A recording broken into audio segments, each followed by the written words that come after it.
Fala aí, galerinha! Tudo beleza? Preparados para mais uma aula de física? Hoje é a segunda aula sobre o tema impulso. Hoje falaremos da conservação da quantidade de movimento. Quer saber? Então vem comigo!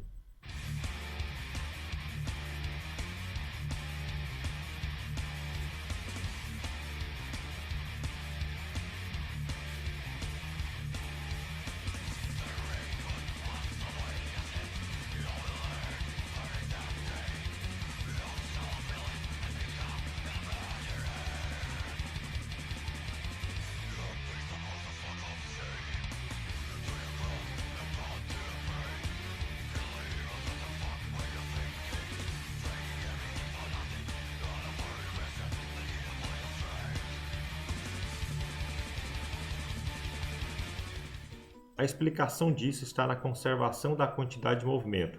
Vamos entender. Haverá uma conservação da quantidade de movimento. A quantidade de movimento final do sistema será igual à quantidade de movimento inicial, em alguns casos, em algumas situações, que daqui a pouco eu vou falar. Mas de forma análoga àquele vídeo que você acabou de ver, nós temos aqui a seguinte situação. Temos aqui um barquinho de massa 120 kg, digamos, e a pessoa com massa 60 kg, digamos. A pessoa está no ponto A, na beira do barco, e vai andar até a outra parte do barco, até a outra extremidade do barco, no ponto B. Quando ela andar para a direita sobre o barco, você há de convir comigo que esse barco ele vai se deslocar um pouco para a esquerda, não é isso? Aqui nós teremos a conservação da quantidade de movimento, lembrando que quantidade de movimento é o produto da massa pela velocidade.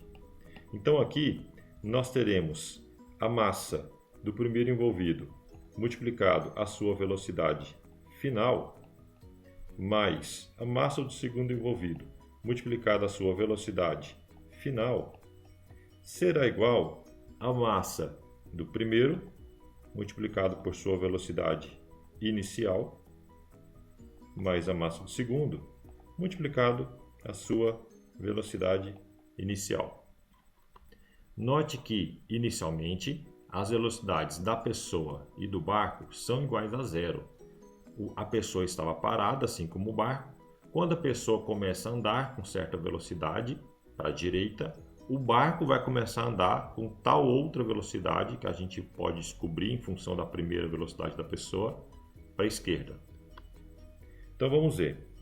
Então, nesse caso, nós teremos que a velocidade inicial da pessoa e inicial do barco são iguais a zero.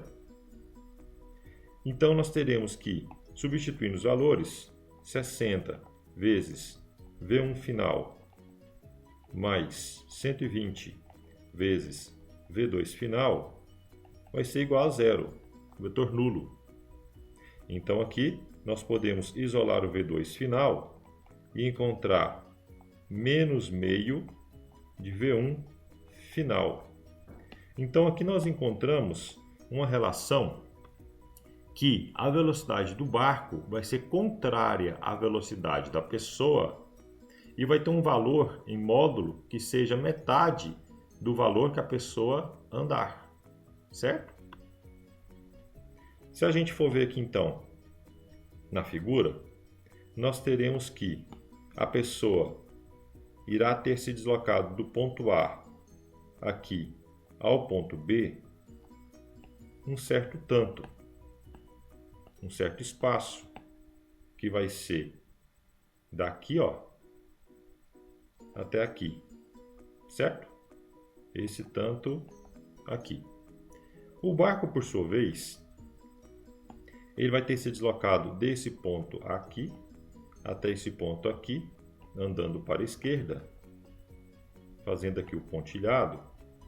Nós vamos ver que o barco se deslocou esse tanto aqui, ó, esse tanto aqui, que foi justamente a metade do que a pessoa se deslocou para a direita. Eu até fiz mais ou menos aqui em escala, né, para você ver que o barco vai andar um tantinho e a pessoa vai andar o dobro, ok? Então tá aqui essa situação. Agora, em que situações, quando é, professor, que eu vou poder utilizar a conservação da quantidade de movimento? Por exemplo, nesse caso que eu fiz, por que isso é válido? E naquele vídeo que você viu agora há pouco, por que é válida a conservação da quantidade de movimento? Vamos ver.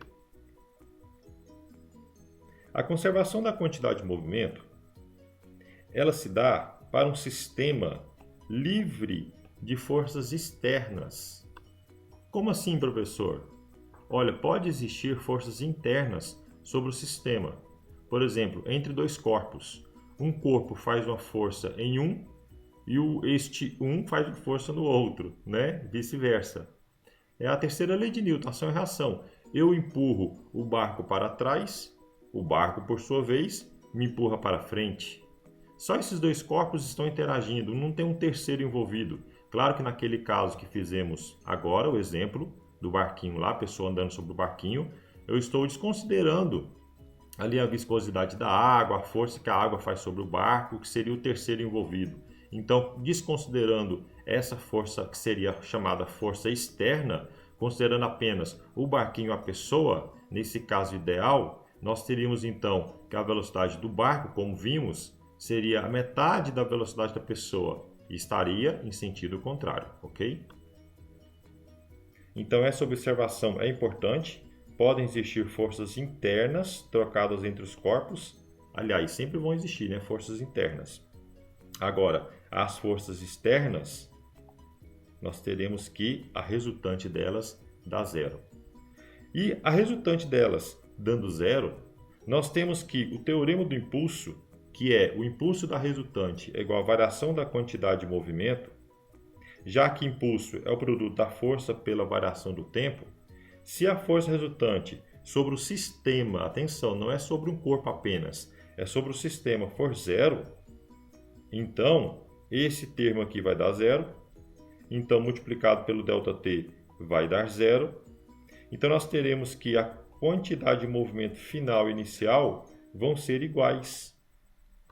O vetor quantidade de movimento final do sistema será igual à quantidade de movimento inicial do sistema. Então haverá uma conservação da quantidade de movimento quando, professor? Em quais casos, em quais situações? Quando a força externa sobre o sistema for nula. Então, não esqueça essa relação, conservação da quantidade de movimento. Tema da aula dessa semana, ok? E para finalizarmos esta aula, podemos analisar a seguinte situação. Imagina uma bomba prestes a estourar. Então, antes, ela tinha velocidade inicial zero, porque ela estava parada aqui, todas as suas partes, né? Então, a quantidade de movimento inicial é igual a zero. Quando ela estoura, o que acontece? Cada parte, ela vai para um lado, não é? Digamos que 4 partes dela se dividam, ela se divide em 4 partes e cada parte tem uma certa massa, cada massa tem uma certa velocidade, tem uma certa direção, então terá uma certa quantidade de movimento. Agora, se a gente somar todas essas quantidades de movimento dessa bomba, somar vetorialmente, nós teremos o vetor nulo. Por quê? Porque inicialmente a quantidade de movimento era igual a zero. Vamos ver? Olha só, se nós pegarmos então dessa primeira parte o vetor Q1, que é a quantidade de movimento 1, e somarmos depois ao Q2, que é a quantidade de movimento 2, e assim por diante, nós teremos que dará zero a soma vetorial dessas 4 partes aqui, dessas 4 quantidades de movimento. Claro, por quê? Porque o Q depois é igual ao que antes, o Q final é igual ao que inicial, beleza? Então nós teremos vários casos, várias situações, várias questões que nós poderemos usar a conservação da quantidade de movimento. Na aula ao vivo, nós veremos isso, ok? Até lá! Acabou, pessoal! Essa frase é minha. Sai pra lá, meu chapa! Deixa o astro fazer isso! Acabou,